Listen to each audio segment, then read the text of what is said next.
So,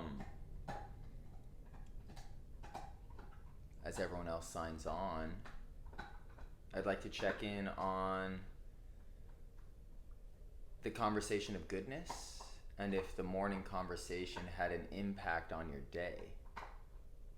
If so, what was the impact?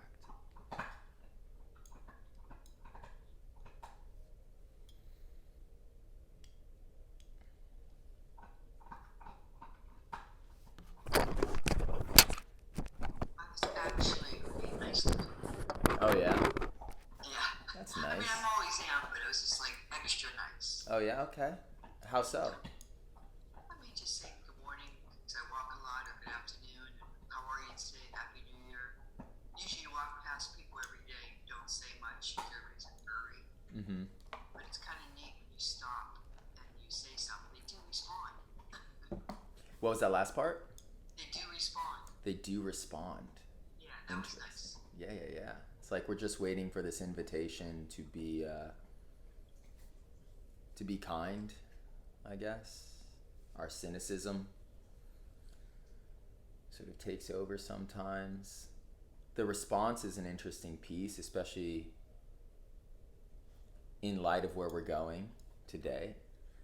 But yeah, simple things: say hello, happy new year, eye contact, a smile. Those little in between moments. I think in the same capacity that, strangely, what sometimes gives us the most anxiety socially is the conceived opinions of others, of strangers. Like, what do these people that I don't know of, that I will never see again, think of me in this moment? Strangely, the opposite is kind of true, that the kindness of a stranger that you will never see again is also kind of impactful. So it's cool to be that kind stranger. Anyone else? Did the conversation, the contemplation more so, the personal contemplation of goodness, have an impact on your day yesterday?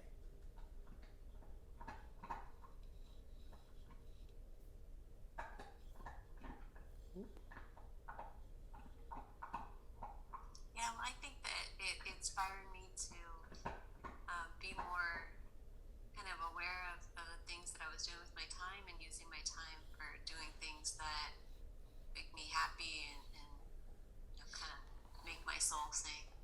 So I focused on being good to myself yesterday, more Nice. so after our discussion. Cool. And so, Sophia, what does that tell you about discussing these themes? Definitely bringing them into your mind and into your focus, into your awareness is important because then you can be conscious of them and kind of, you know, just make them a part of your life. And otherwise, they're kind of in the back of your head. You know about them, and you definitely it's nothing new, but it's good to be reminded of it. Like you always say, remember. It's all about remembering, so it helps to remember. Absolutely. Cool. So let's get into it. And so I mentioned yesterday, Marcus Aurelius is within this sphere of thinking and living known as Stoicism. And at the surface, at least now, in present time, the most discussed aspect of Stoicism is this tolerance to pain and this tolerance to discomfort, which I think a lot of you are familiar with through the vein of yoga. And so, whether it is the sort of European Stoic or the Eastern ascetic, as human beings, we can see that the capacity to be non-reactive in the face of stress or danger or fear or pain, the dark things, is empowering. Similar to the ascetics of the East, Stoics try to remain disciplined in the face of pleasure. They try to remain, unattached, unaddicted, because I suppose we lose our sovereignty to pleasure. We lose our power. We become hypnotized by the ecstasy and bliss and delightfulness of that. And so Stoics also try to manage their relationship with pleasure by, again, being non-reactive. I think a lesser known dimension of the Stoic mind is its fixation with goodness and virtue, and that the game of being good is tethered to fate. And so there is a strong sense of destiny within the Stoic. A sense that when we are acting in our full capacity through our unfettered strength and honesty and truthfulness and effort and commitment, the river of our lives starts to steer us where we must go, or we are destined to go. And so that's kind of it. There is an impetus to be good for the sake of that destiny. So, let's do this. That's sort of the theme where we're going today. But before that, there's like this dual effort going on our ends. We're trying to like empty our cup. We're trying to become more and more familiar with the original mind, is Zen term, the meditative space. So with what I just said, soft concepts of destiny, and that goodness leads us to destiny, and that being good is our fate. Let's meditate for like 2 minutes.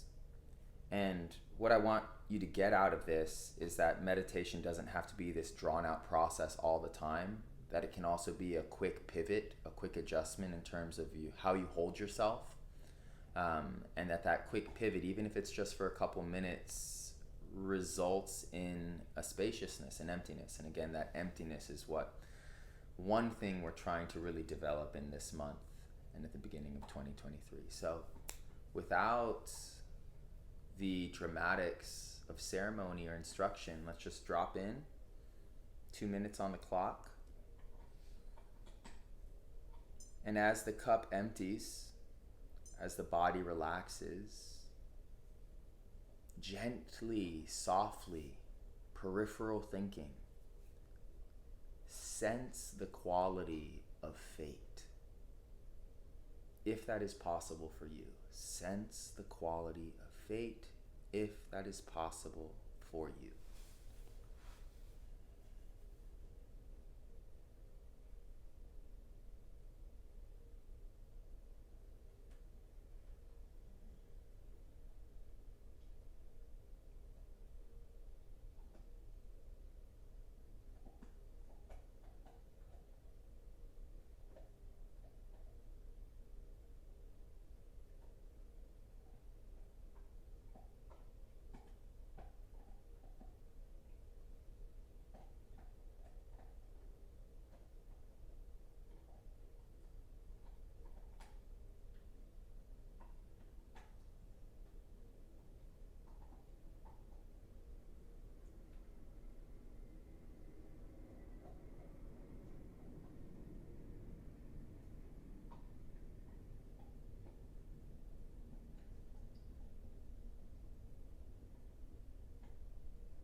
One more breath in. Slow breath out. Inhale, open your eyes. Cool. So, so much of this is explaining, re-explaining, and then just working through those familiar explanations over and over and over and over and over again until the way a river cuts through a mountain, in eons it becomes a valley. Same thing happening with these words and these ideas. In years they will become valleys in our minds and in our actions. So quick pivot into that emptiness. It's very, very accessible, the piece of meditation. All right, so let's do this. What we are doing right now in these first couple days is framing in generalities the world in which a Stoic lives. And so day one, we talked about this idea of nature and change. Everything is changing. In day two, we talked about goodness, and that the essence of this change is good, and that you, as a part of nature, a limb in this great tree, your duty, and you haven't gotten to duty necessarily, but your duty is to be good. And you had this little social experiment with yourself. You thought about goodness, and hopefully that echoed into your day. And as Tina was sharing, there was a consequence, right? The world sort of smiled back as you smiled first. And there's power in that, Marcus Aurelius was a powerful man. I think all Stoics and all ascetics come with a sort of strength that is intriguing, but at the same time bewildering to the observer.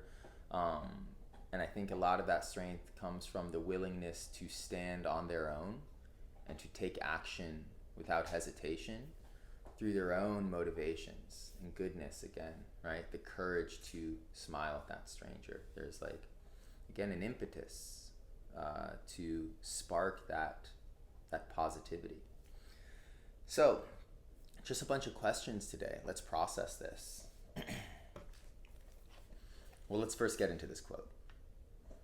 Whatever happens to you has been waiting to happen since the beginning of time.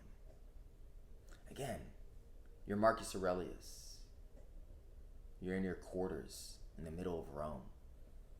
You have a candle, many candles in your room, and you're just thinking to yourself, Marcus, whatever happens to you has been waiting to happen since the beginning of time.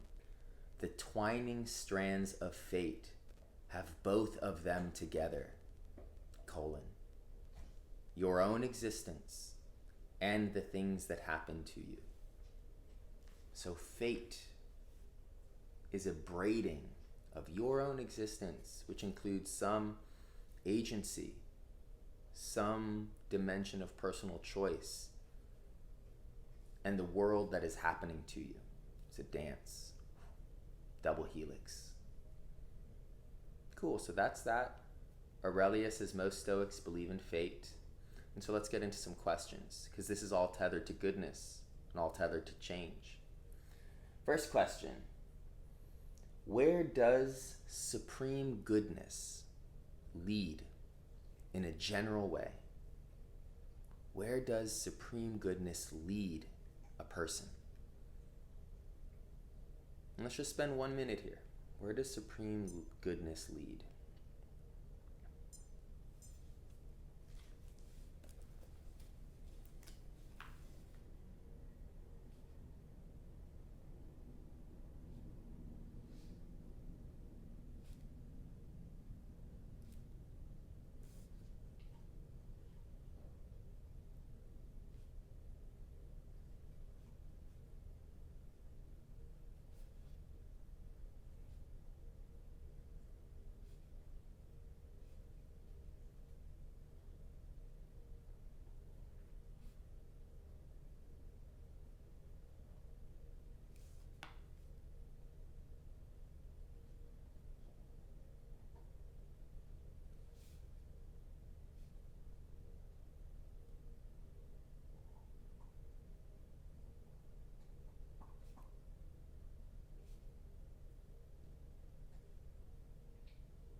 Okay.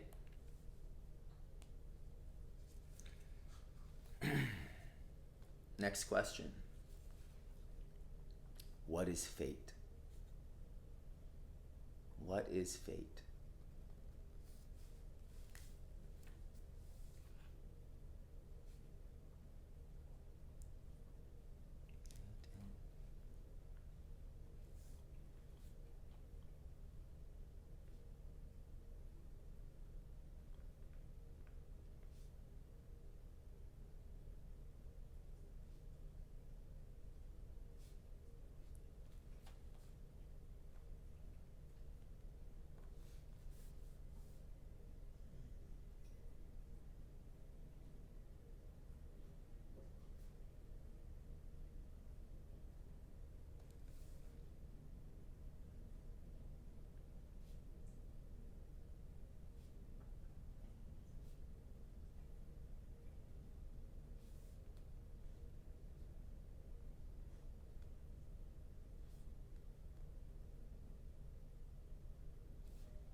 Okay. Last question. Keep in mind Aurelius's definition that fate is the twining strands of your own existence and the things that happen to you, which involves change and goodness. So keep that in mind. What is the fate of your highest, most good, most supremely good self? What is your fate? Where does being supremely good take you? Or where would it take you? And so this is specific. This might look or sound very similar to dreamy ideals. It may not. But what is your fate?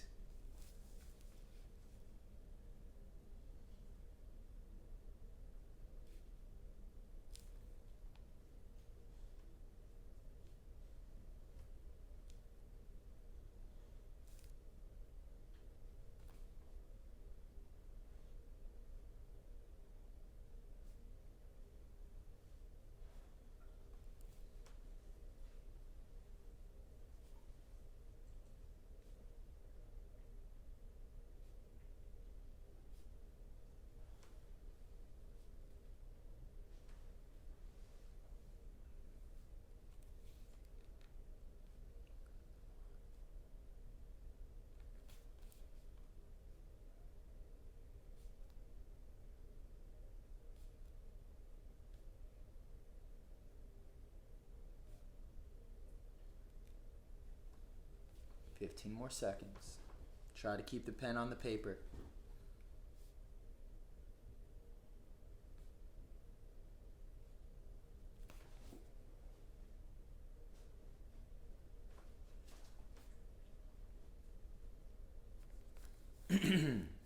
Okay.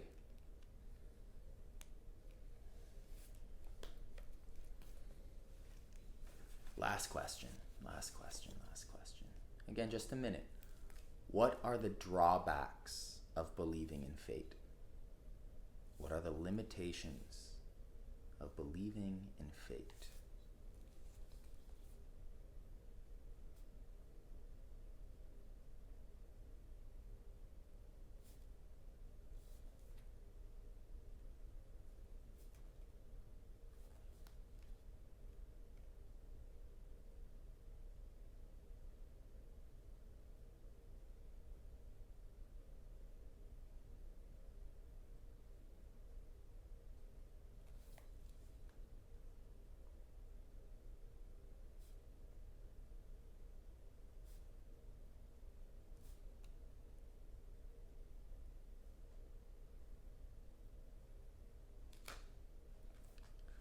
Twenty more seconds.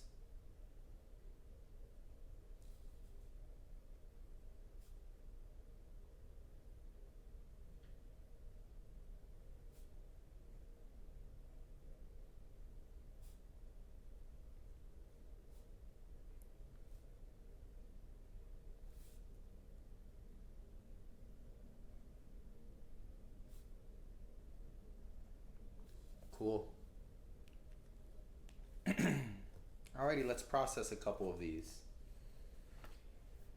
So the first question is, speaking in generalities, where does supreme goodness lead?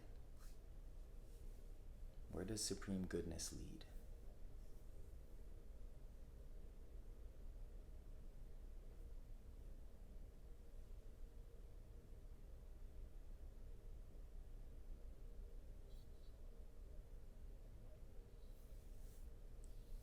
Tick tock, tick tock. How about Reese?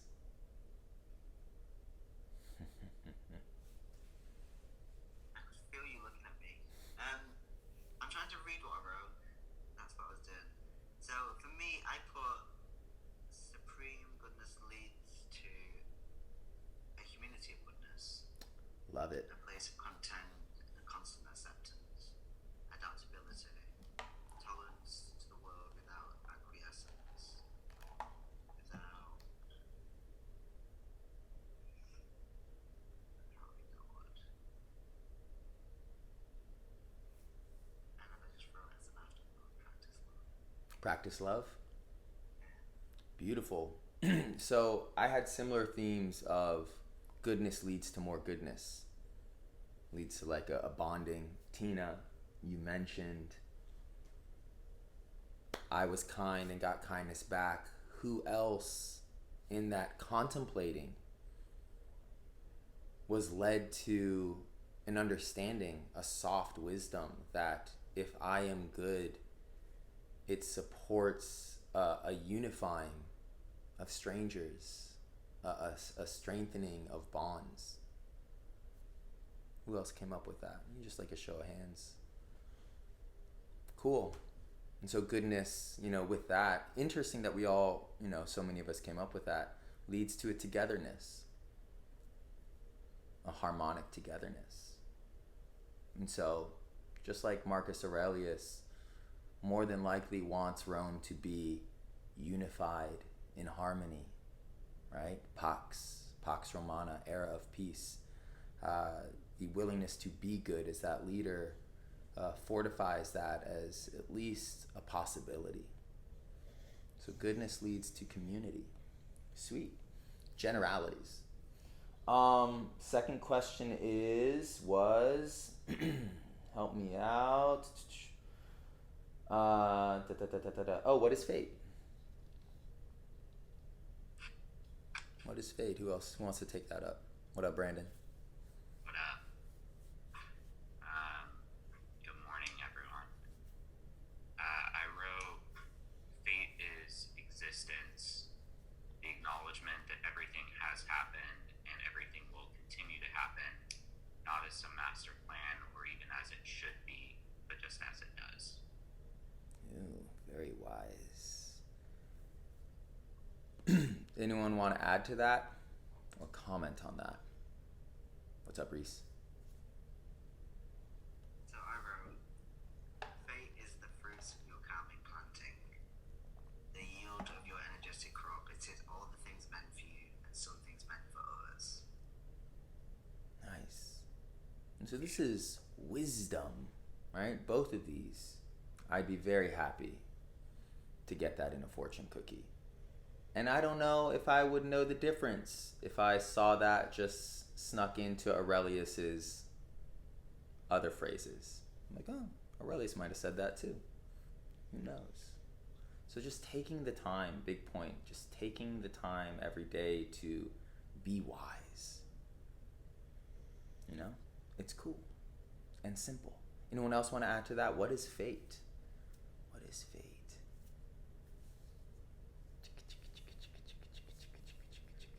I can go. Okay, Christine, and then Julian. I wrote down, fate is the coming together of karmas. It is the acknowledgement of not having control and embracing the present moment. Beautiful. It's the coming together of karmas, letting go of control and embracing the present moment, which means that the conflation, the endpoint of karma, which is right, action, consequence, Not necessarily bad action, because that's moral and subjective, but actions lead to consequences. Sometimes bad actions lead to good consequences. That's how we get egomaniacs and bad people. And sometimes good actions lead to bad consequences, and that's why we might not smile at strangers anymore, because that was a good thing, and we got something naughty or something bad as a response. But the conflation, the organization of karma leads to a surrendering. That's what I picked up from your point, Christine, which is a detail, a beautiful detail. And that sort of allows us to drift in the river. So a surrendering. Super cool. Fate involves a dimension of surrender. Julian, last one. I guess I'm in resistance to fate. The first thing that comes to mind when I hear fate is absence of choice, preconditioning,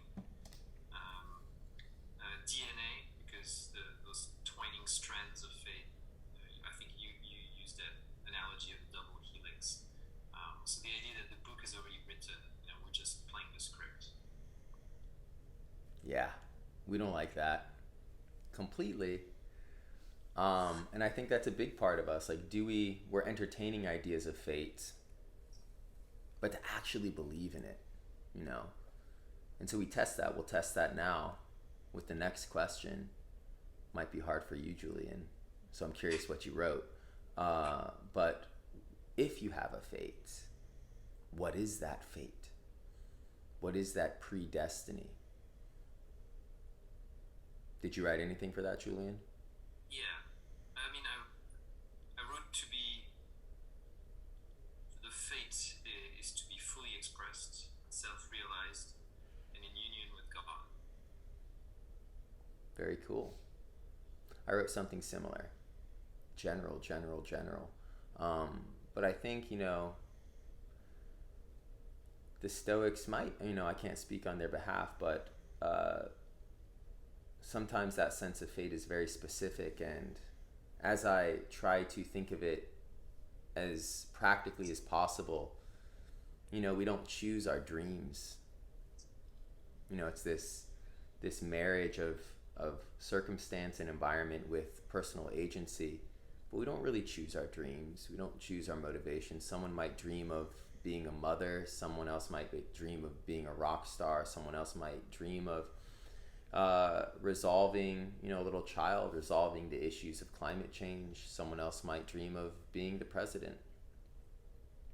But it's interesting to sense that we don't really choose our intentions. They kind of choose us, and I think that's an interesting way of interacting with fate. And if we start to thread fate and destiny with these ambitions that come out of us, because destiny and fate is sort of this act of nature or act of God, as someone who is sort of loyal to that divine higher power, it's like my dreams are not my own, right? My dreams are sort of trail signs telling you to go to a place that you must get to, but aren't really choosing to want to go to. And so that's interesting. I'm trying to make fate a little bit more reasonable for a modern person. But anywho, let's get one more. What is your fate? What is your fate? I guess that's a personal question. How about Sophia? Are you going? Yeah, I'll go. Cool. My fate is to be a channel for the divine. It's to express the words and insights of my soul, to be a guide for those who struggle, to make sense of this cosmic dance called life. It is to make the world a better place every day in even the smallest of ways. Can you repeat? I always ask you to repeat, or it's twice now that I've asked you to repeat. Can you repeat the first couple sentences? My fate is to be a channel for the divine. It's to express the words and insights of my soul, to be a guide for those who struggle, Cool. to make sense of the cosmic dance. Awesome. Can you do that for us right now? Help us with the cosmic dance. Give us advice. Give us advice. Give us advice right now from your soul. Give us advice for your soul.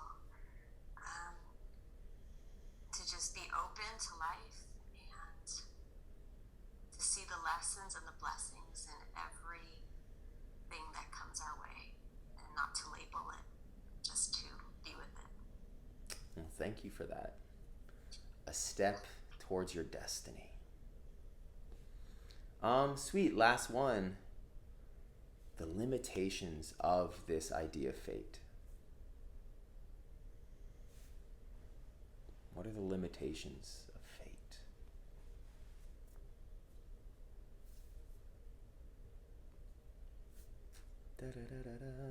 How about... Yeah, Reese. Inertia, lack of action, possibly entitlement. Cool. Can you explain inertia? I think there's a certain level of like acquiescence, right, or just accepting and not doing anything to progress the journey. Mm-hmm. Which I do. I can't speak for anyone else, but I know that sometimes I definitely fall into that, especially as I'm in that phase of my life where I believe that things happen very organically. So yeah, I would say for me at least inertia is being less proactive than I have sometimes been in the past. Cool. Awesome. I think that's a thing, yeah. And then I was getting into like it could create an inflated sense of ego, right? Depends on what you think your fate is, but there are, like all things, there are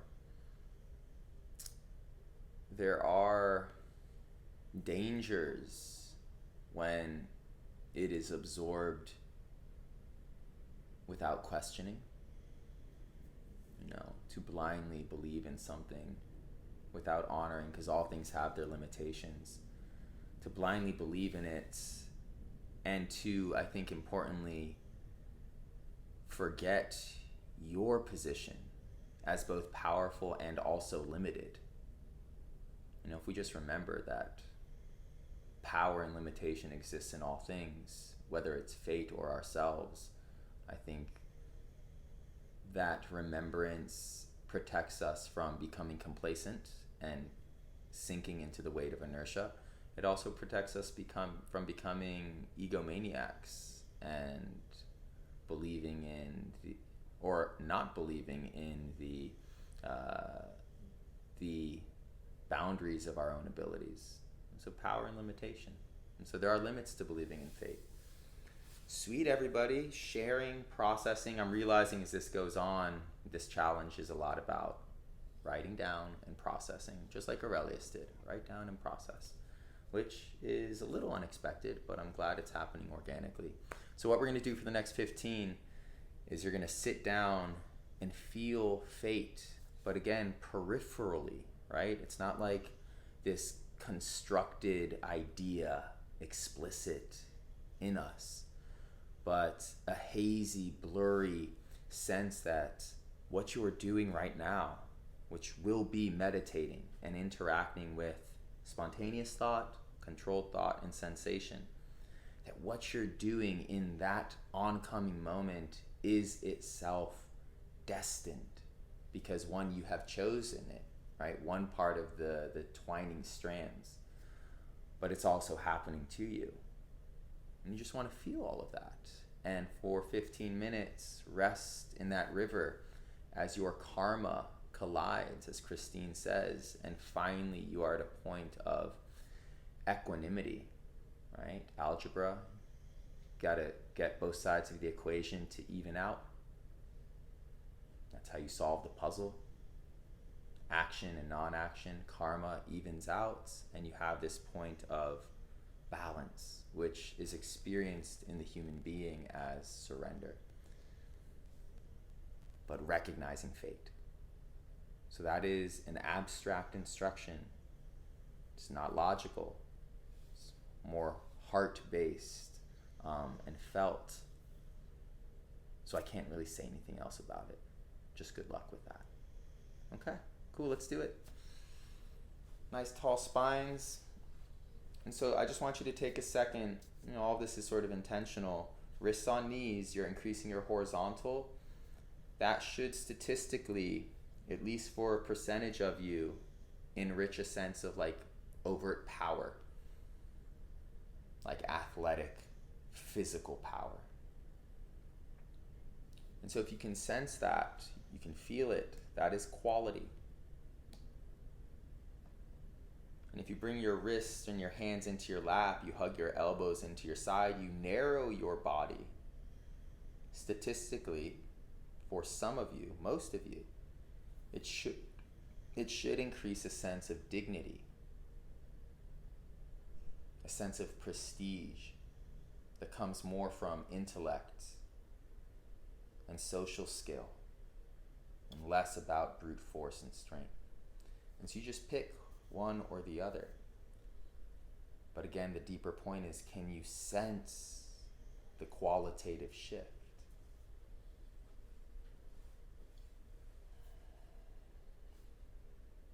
Deepen the inhale.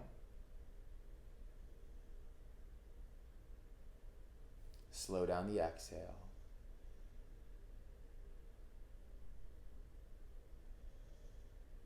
Sensation, spontaneous thought, controlled thought. As you shift through that whirlpool, all of it is fate. This moment is fate. You stepped into it because you were drawn to it, and you did not choose to be drawn to it.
The resolution of karma.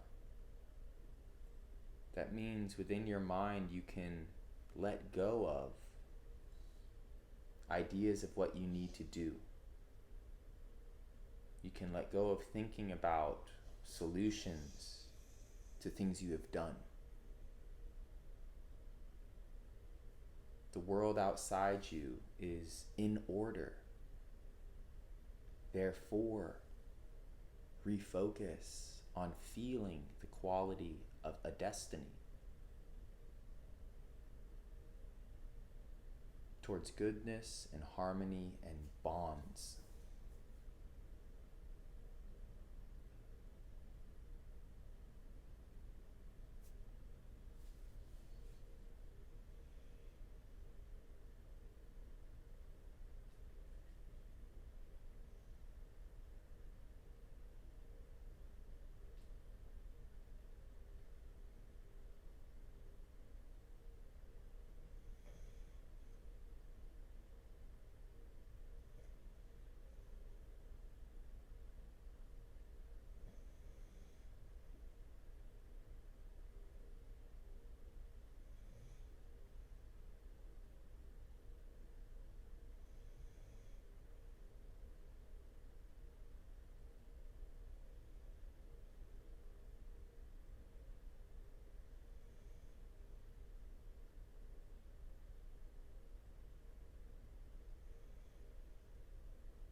So the way we move into that destiny is by being good, changing our behaviors for the better, riding this current of nature. So just take a moment right now to visualize yourself being good today.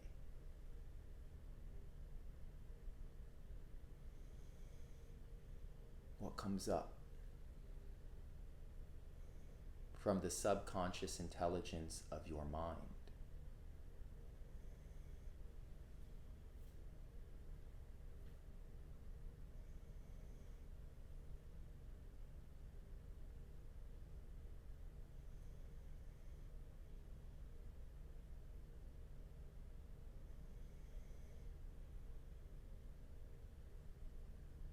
Whatever happens to you has been waiting to happen since the beginning of time.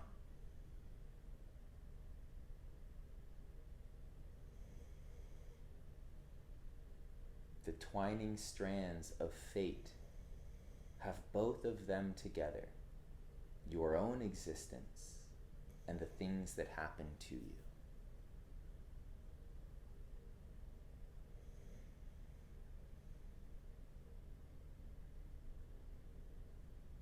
Since the beginning of time, our destiny was to become good.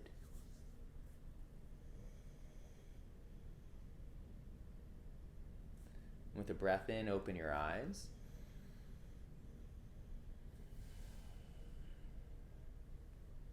Cool. Little thing to do. Alrighty, everybody. Any closing thoughts?